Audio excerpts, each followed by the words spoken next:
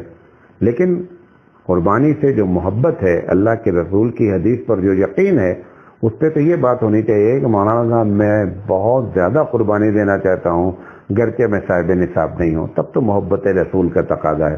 حبیب مصطفیٰ نے کبھی زندگی میں جو ہے زکوٰۃ ادا نہیں کی کہ کبھی آپ صاحب نصاب نہیں ہوئے، لیکن جب قربانی کا موقع آیا تو 100 اونٹ ذبح کر دیے. کیوں؟ کیونکہ آپ کو معلوم ہے کہ قربانی کا ثواب کتنا ہے.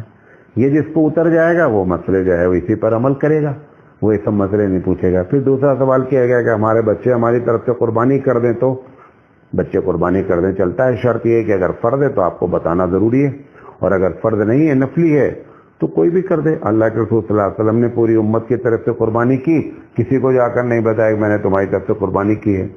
یاد آؤ چونکہ سب کی نفلی قربانی تھی، کسی کی فرض قربانی تو ادا ہوئی نہیں. مولانا صاحب کچھ لوگ کہتے ہیں کہ اللہ ایک ہے، رسول ایک ہے، تو یہ 4 الگ الگ مسلک کیوں ہو گئے؟ ان کو ہم کیسے سمجھائیں؟ برائے کرم عوام کو بھی سمجھ میں آ جائے ایسی بات کر دیں. لمبا جواب ہے، مختصراً جواب دینا چاہتا تھا میں. اس کے بجائے ایک بات آپ کو کہہ دیتا ہوں. یہ ہمارے دوست ہیں بہت قریبی جنہوں نے سوال پوچھا ہے. مولانا زکریا علیہ الرحمہ کا ایک چھوٹا سا پمفلیٹ ہے، اور اس میں انہوں نے اختلاف ائمہ الاربعہ کہ آخر ائمہ اربعہ کا آپس میں اختلاف کیوں ہے، تو میری سمجھ سے وہ پڑھ لیا جائے تو اس میں ساری باتیں کلیئر ہو جائیں گی. اور دوسری بات، ابھی میں نے جواب دیا کہ چاروں امام جب کوئی بات کو فرض کہتے ہیں تو ان کے پاس صحیح حدیث موجود ہوتی، لہذا آپ اطمینان رکھ کے ٹینشن نہیں لیں. جب کسی کو حرام کہتے ہیں تو ان کے پاس صحیح حدیث موجود ہوتی ہے، لہذا آپ ٹینشن نہیں لیں. اب جو اختلافات ہیں وہ 96% 97% ان چیزوں میں ہیں جن کا تعلق فضائل سے ہے، جن کا تعلق مستحبات سے ہے، جن کا تعلق زیادہ زیادہ سنت سے. اس میں اختلاف ہے. اس میں کر لینے یا نہ کر لینے سے مسئلے کے ناجائز اور جائز ہونے کی بات نہیں اٹھتی. صرف کیا ہوتا ہے کہ کس کے نزدیک کون سی بات زیادہ قابل توجہ ہے، زیادہ ترجیحات کے لائق ہے، وہ اس سلسلے میں ان حدیثوں کی بنیاد پر اختلاف ہو جاتا ہے. ایک مثال دے دیتا ہوں.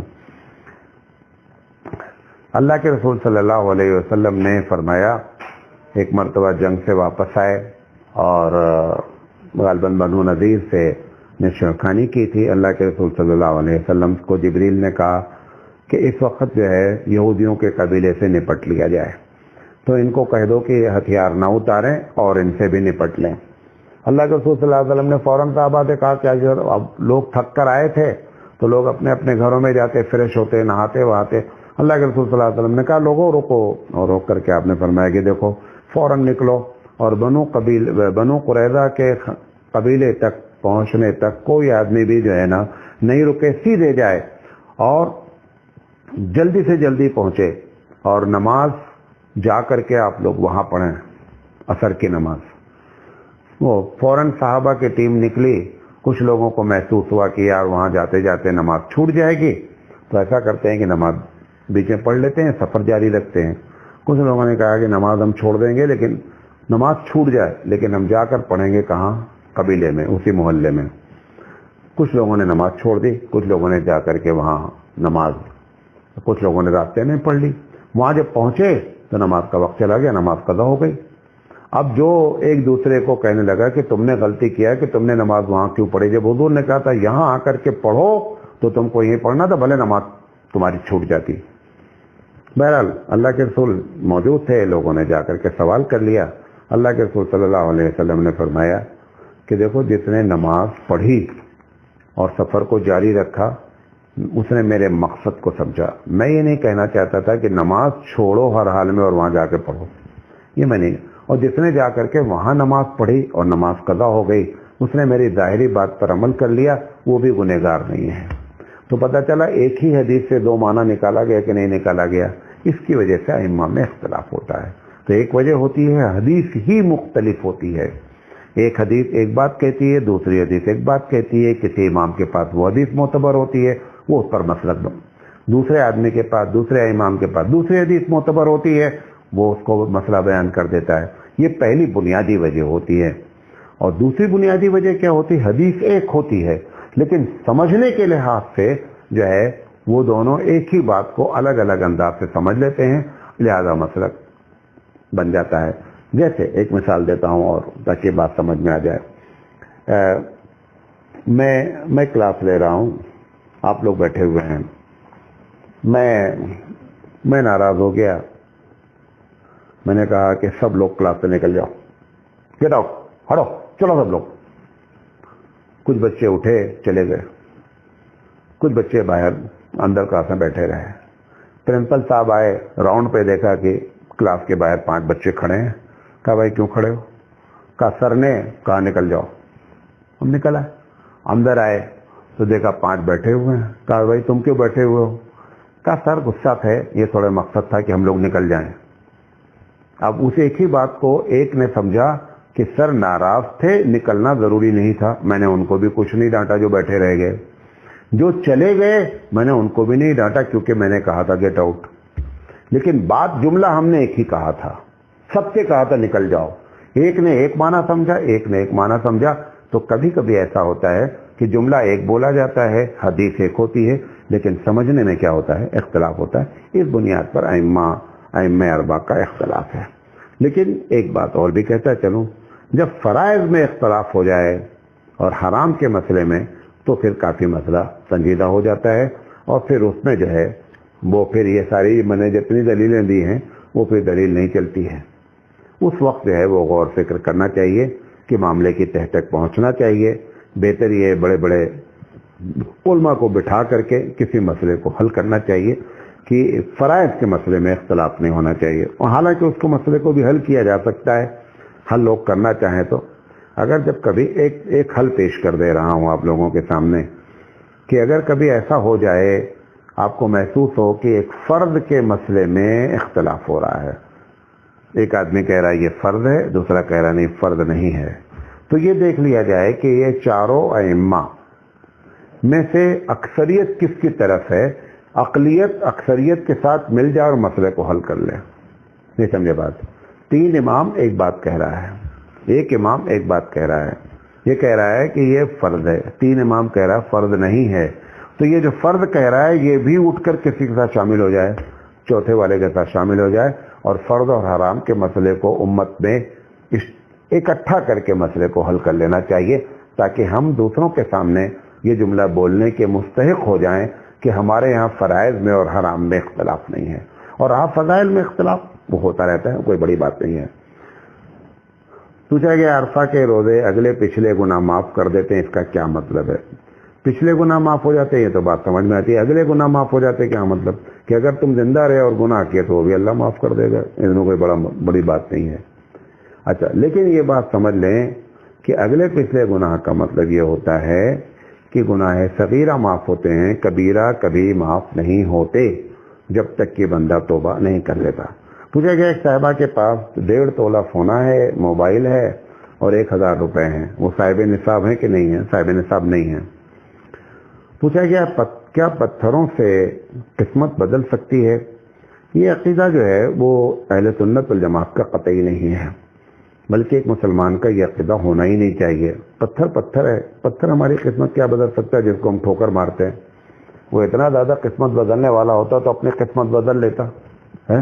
ہم اس کو پیروں سے ٹھوکر مارتے ہیں، اس کے اوپر چلتے ہیں، سب فرش لگا ہوا چل رہے ہیں، نہیں چل رہے ہیں۔ پتھر کچھ نہیں کر سکتا ہے، یہ بات سمجھ لیں۔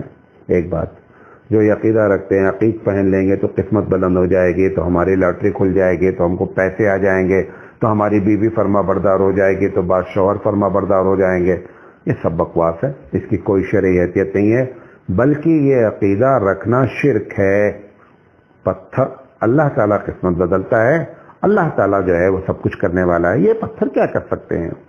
لیکن ایک بات اس میں ہو سکتی ہے کہ بعض پتھر کے اندر کیمیکل کچھ ہوتے ہیں، وہ یہ ممکن ہے کہ اگر بدن سے لگاتار آپ کے لگے رہ جائیں تو ہو سکتا ہے میڈیکلی لحاظ سے کچھ ترمیم ہو سکتی ہے۔ مثال کے طور پر ایک چھوٹی سی مثال دیتا ہوں کہ اگر کوئی آدمی کہتا ہے ڈاکٹر کہ دیکھو یہ پتھر آپ اپنے بدن سے اگر لگائے رہیں گے انگوٹھی میں اور نیچے سے چپکی رہے گی انگوٹھی تو آپ کا بی پی کنٹرول میں رہے گا، یہ میڈیکلی لحاظ سے بات ہوئی، یہ عقیدے کی بات نہیں ہوئی، یہ میڈیکلی لحاظ سے ہوئی۔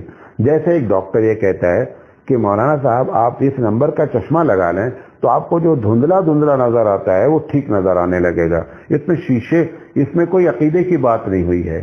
یہ اس شیشے کے اندر صفت اللہ نے رکھی، اس کے اندر پاور ڈالا گیا، لہذا اس نے ہمارے دھندلے پن کو دور کر دیا.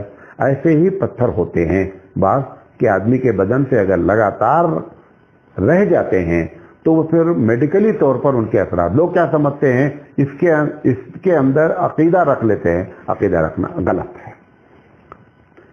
پوچھا گیا کیا قربانی کے دنوں میں بال کاٹ سکتے ہیں؟ یعنی اس مسئلے کو بھی سمجھنے میں بہت زیادہ لوگ کنفیوز کرتے ہیں اور سب سوشل میڈیا کر رہی ہے برباد لوگوں کو. دیکھیں، بال جن لوگوں نے قربانی کا ارادہ کیا ہے، یہ صحیح روایت ہے، مسلم شریف کی روایت ہے کہ ان کو چاہیے کہ وہ پہلی ذی الحجہ کے چاند دیکھنے سے لے کر کے اور جب تک اپنی قربانی نہ کر دیں تب تک وہ اپنے بال نہ کاٹیں، ناخن نہ کاٹیں، کہیں کے بال نہ کاٹیں، ناخن نہ کاٹیں.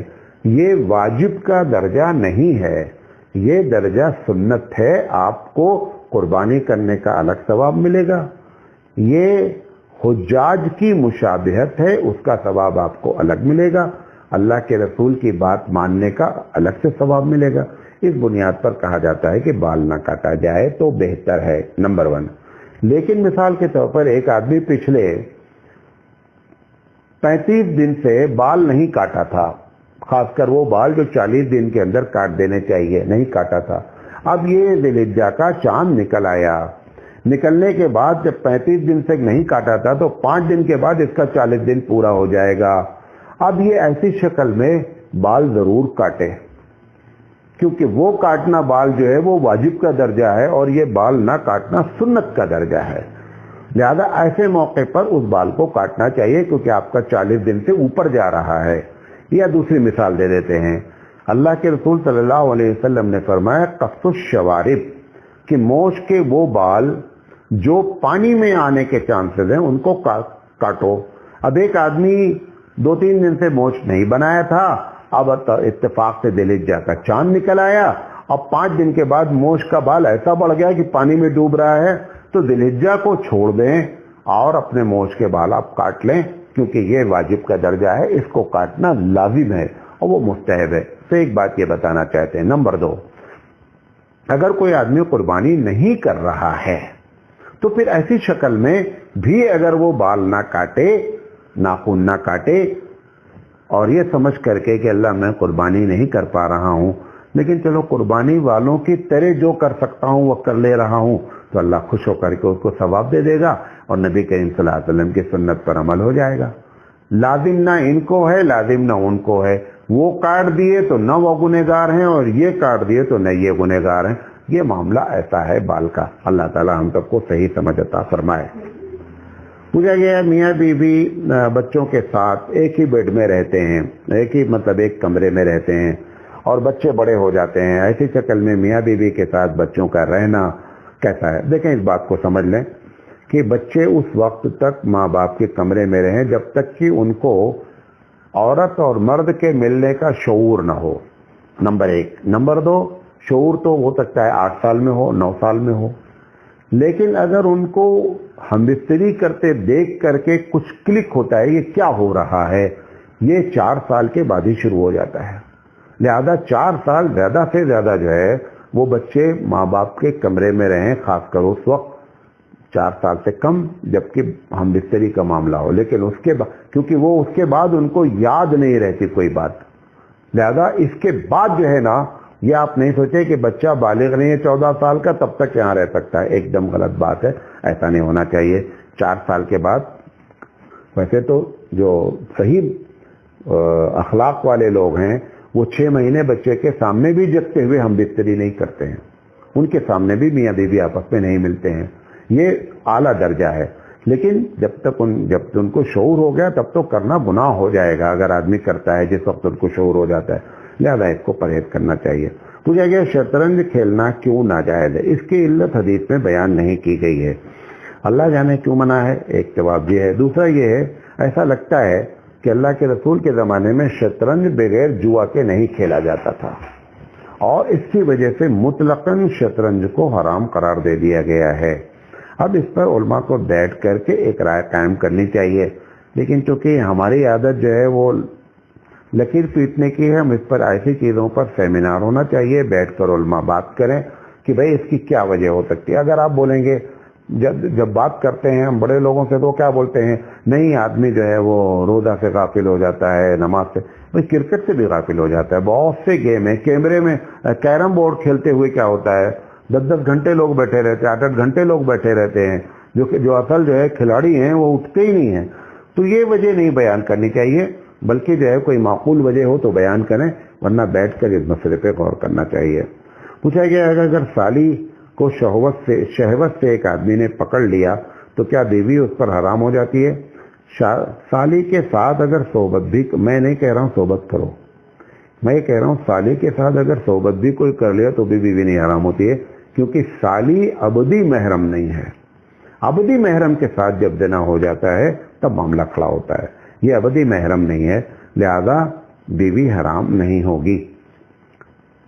پوچھا گیا کوئی شخص نماز کے دوران اپنے کپڑے کو بار بار ٹھیک کرتا ہے یا داڑھی اور کپڑے سے کھیلتا رہتا ہے تو اس کی نماز ہوتی ہے نہیں ہوتی؟ اگر اس طریقے سے کپڑے اور داڑھی سے کھیل رہا ہے کہ پیچھے والا یہ سمجھ نہیں پا رہا ہے کہ نماز پڑھ رہا ہے یا نہیں پڑھ رہا ہے، اگر یہ محسوس ہو گیا تو اس کا مطلب آپ کی نماز ختم ہو گئی ہے، آپ نمازی نہیں ہیں، آپ دوبارہ نیت کریں اور پھر سے جو ہے باندھیں، اور جو اس کے پہلے کی نماز ہو گئی ہے اس کو آپ سمجھیں کہ ہماری نماز چھوٹ گئی ہے۔ اور اگر اب اس میں فقہی طور پہ جو مسئلہ بیان کیا گیا ہے کہ ایک نماز کے عمل میں اگر ایک کام لگاتار 3 مرتبہ کرتا ہے، مثال کے طور پر قیام نماز کا ایک رکن ہے، قیام کی حالت میں آدمی دونوں ہاتھوں سے ایک کام 3 مرتبہ کرتا ہے، کھجلا رہا ہے، پھر 5 منٹ کے بعد کھجلا رہا ہے، تو کہتے ہیں کہ 3 مرتبہ اگر اس نے کر دیا تو یہ عمل کثیر کہلاتا ہے کہ زیادہ عمل کر دیا ہے، لہذا اس کی نماز نہیں ہوگی، واللہ اعلم بالصواب۔ پوچھا گیا اگر غسل میں کہ ایک آدمی کلی کرنا بھول گیا اور بغیر کلی کیے غسل سے فارغ ہو گیا اور نماز پڑھ لی تو اس کی نماز ہوئی یا نہیں ہوئی؟ اگر غسل نہیں کیا، اور وہ غسل شرط یہ ہے کہ ناپاکی کا غسل ہو، ایک غسل ہوتا ہے آدمی فریش ہونے کے لیے کرتا ہے، اس میں کوئی کلی کرنا اور ناک میں پانی ڈالنا ضروری نہیں ہوتا ہے، غسل ناپاکی کا ہو چاہے عورت کا یا مرد کا، اس میں 3 چیزیں فرض ہوتی ہیں غسل میں، پورے بدن کا بھیگنا، کلی کرنا، ناک میں پانی ڈالنا، اس میں سے کلی نہیں کیا، اس کا غسل نہیں ہوا، اب جا کر نماز پڑھ لیا، نماز پڑھنے کے بعد اس کو معلوم ہوا کہ صاحب میں نے کلی نہیں کیا ہے، تو ایک رائے تو یہ ہے کہ آ کر کے کلی کر لے، اس کا غسل مکمل ہو گیا، اور اس کے بعد جا کر کے اپنی نماز جو پڑھی اس کو دہرا لے، اسی پر زیادہ لوگوں کی رائے ہے۔ کچھ لوگوں کی رائے یہ ہے کہ اگر اتنا لمبا عرصہ گزر گیا، مطلب کہ غسل سوکھ گیا، 2 دن ہو گیا، 1 دن ہو گیا، اب اس کو یاد آیا تو یہ دوبارہ پھر سے غسل کرے اور احتیاطی طور پر درمیان میں جتنی نمازیں پڑھی ہیں ساری نماز کو دہرائے۔ پوچھا گیا ہے کہ اللہ کے رسول نے کبھی مرحومین کے نام پر قربانی کی ہے؟ غالباً نے پچھلے جمعے بھی اس کا جواب دیا تھا، اللہ کے رسول صلی اللہ علیہ وسلم نے کبھی کسی مرحوم کے نام پر قربانی نہیں کی ہے، یہ ایک حقیقت ہے، اب لوگ مانے یا نہ مانے لیکن صحیح بات یہ ہے۔ پوچھا گیا ہے کہ کیا مرحوم کے نام سے قربانی کرنا افضل ہے؟ افضل کسی کے نزدیک نہیں ہے، جائز ہے۔ ایک صاحب نے کئی سوالات ایک ساتھ کیے ہیں اور ایک پڑھ دیتا ہوں۔ مسجد کے امام، مؤذن اور دیگر خادمین کی کن کن ضرورتوں کا خیال رکھنا مسجد کے کمیٹی کی ذمہ داری ہے؟ کمیٹی نے جس وقت اس کا تقرر کیا ہے اور جن چیزوں کو اس نے معاہدہ کیا ہے ان چیزوں کی ذمہ داری اس کے اوپر ہے کہ وہ پورا کرے۔ نمبر 2، موجودہ حالات میں مکاتب چونکہ مسجدوں میں نہیں چل رہے ہیں تو مکاتب کے اساتذہ کی تنخواہوں کا ادا کرنا ذمہ داروں پر لازم ہے یا نہیں؟ جب مسجد میں نہیں چل رہے ہیں تو جہاں جو چلوا رہے ہیں وہ ذمہ دار ان سے جو ان کی جو بات ہوئی ہے اس لحاظ سے ان کی تنخواہ ادا کی جائے۔ پوچھا گیا کیا مرحومین کی طرف، ابھی اس کا جواب دے دیا، کیا مرحومین کی طرف سے قربانی کر سکتے ہیں یا نہیں؟ اس میں امام اعظم علیہ رحمہ کی رائے یہ ہے کہ مرحوم کی طرف سے قربانی کی جا سکتی ہے، نمبر 1۔ نمبر 2، بعض لوگوں کا کہنا یہ ہے کہ اس میں احتیاطی پہلو یہ اختیار کیا جا سکتا ہے کہ آدمی اپنے نام پر نفلی قربانی کرے اور یہ نیت کر لے کہ اللہ تعالیٰ اس کا جو کچھ ثواب ہے وہ فلاں کی روح کو پہنچے، یہ سب سے آسان طریقہ ہے۔ پوچھا گیا موجودہ دور میں علماء حفاظ کے خود کفیل ہونے کی کیا صورت ہو سکتی ہے؟ میری سمجھ میں یہ سوال نہیں آیا خود کفیل سے مراد کیا ہے۔ خود کفیل سے مراد یہ ہے کہ وہ مطلب مسجد سے نہ منحصر متعلق نہ رہیں، مدرسے سے نہ متعلق رہیں۔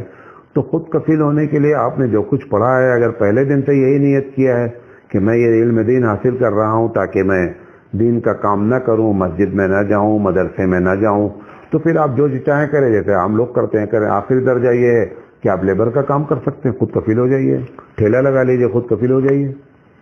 لیکن آپ نے اگر اس نیت سے پڑھا ہے کہ میرا کام یہ ہے کہ میں دین کی حفاظت کروں گا، دین کی خدمت کروں گا، جس انداز میں بھی آپ نے کرنا چاہا ہے، جو بھی طریقہ ہو سکتا ہے اس سے لگ جائیں، تو خود کفالت سے مراد کیا ہے یہ بات سمجھ میں آنی چاہیے۔ کیا جو آدمی امام ہو جاتا ہے یا مدرسے میں